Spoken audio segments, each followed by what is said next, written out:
Shabbat Shalom, everyone. Shabbat Shalom. I am learning to play the guitar. It's a somewhat painful process for my family, but they're tolerant. And I'm working on a song by the band One Republic. They're a pretty big band right now, and they have a song called Counting Stars. So that's what I'm working on, and the opening lyrics go like this. Lately I've been losing sleep, dreaming about the things that we could be. But baby, I've been praying hard. Said no more counting dollars, we'll be counting stars. That's right. So I started thinking about the character in this song, and what does he mean when he says, I want to count stars? And I think what he's saying is, I want to leave this responsible life of mortgages and car payments, and I want to backpack through Europe, or climb in the Himalayas, or follow a band around the United States. I want to count stars. I have these big visions. But there's another lyric in the song that I think applies more to me, as he says, I'm young, but I'm not so bold. Because when I start thinking about this vision of counting stars, I think, well, what would that actually cost if you needed to do that? See, the problem with visions, or not really a problem, but the fact about having a vision is that behind every good vision is a balance sheet, a year to date, and payments, right? Accounts payable.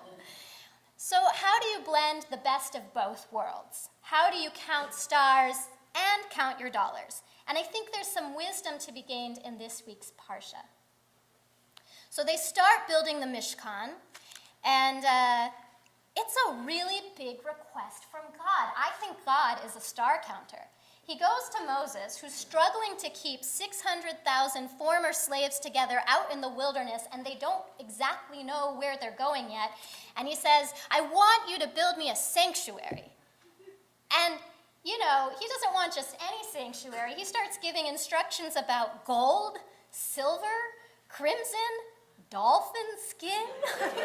Where are they supposed to find these objects? It would have been a lot more realistic for these people if God had said, okay, could you get some 2x4s, a crate, some blue tarp, and some baling wire, and put together a tent and a box to carry the commandments in, right? This might have been a more realistic ask on God's part from these former slaves. But God is counting stars. He has this huge vision.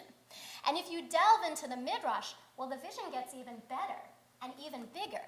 Because, as any child can tell you, as God's describing this home that God wants, wait, the box and the tent are this big, and God is that big.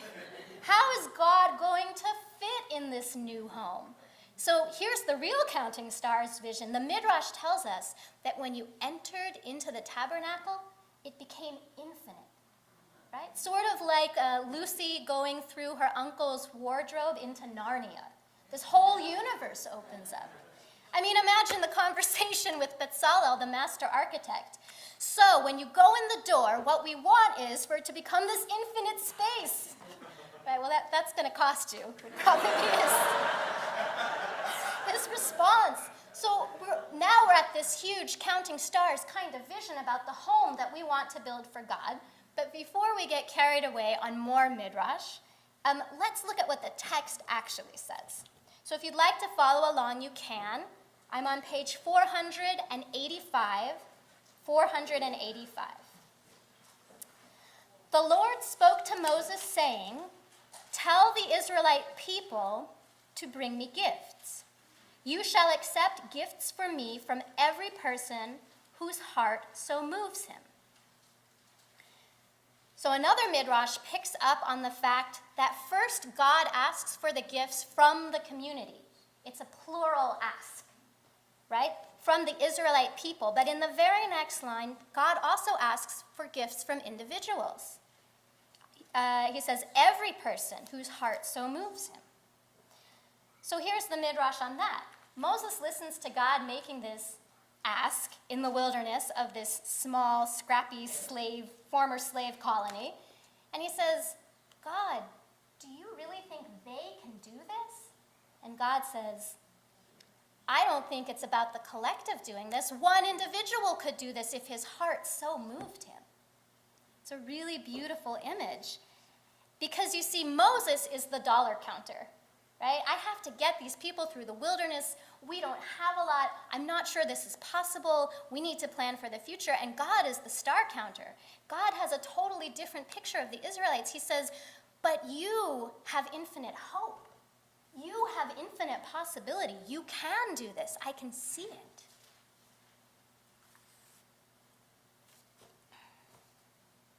There's another quote that I want to bring for you because maybe that infinite space that we were joking about in the architecture had nothing to do with the physical world. Maybe it was a different kind of infinity, of expansion. So Rabbi Ari Kalman, who's a modern conservative rabbi, he was writing about this parsha, and he says, God does not dwell in the lampstand, the ark, the altar, or any other utensils described in the parsha, but in the selfless giving and gracious acceptance of a gift. Individual people and objects do not, in their sheer existence, create a dwelling space for God, but through relationships of equality, mutuality, and selflessness, create holy space.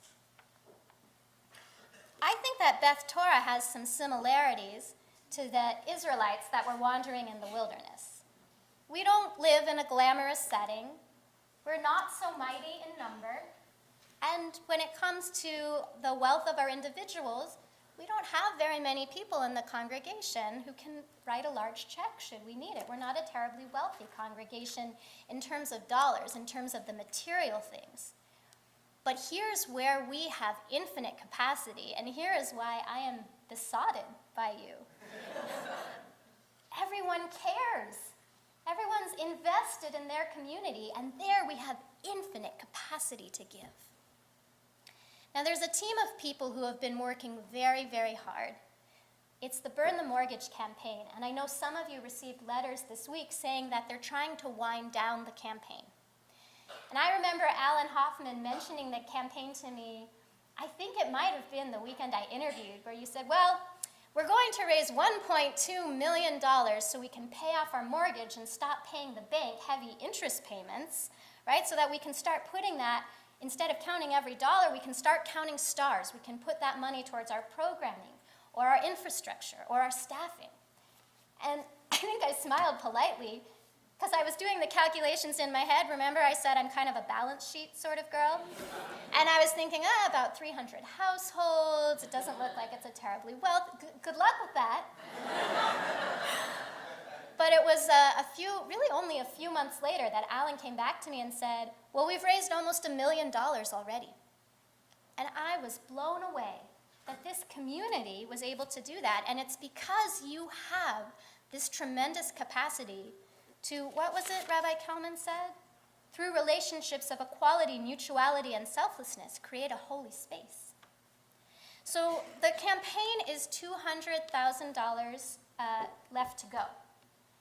And so what I'm asking for you today, as we read Parshat Terumah, the story of building a sacred space together, is if you haven't given yet, please do so. If you've already given and you think you can give a little bit more, please do so that we can count our stars and stop counting our dollars. Shabbat Shalom.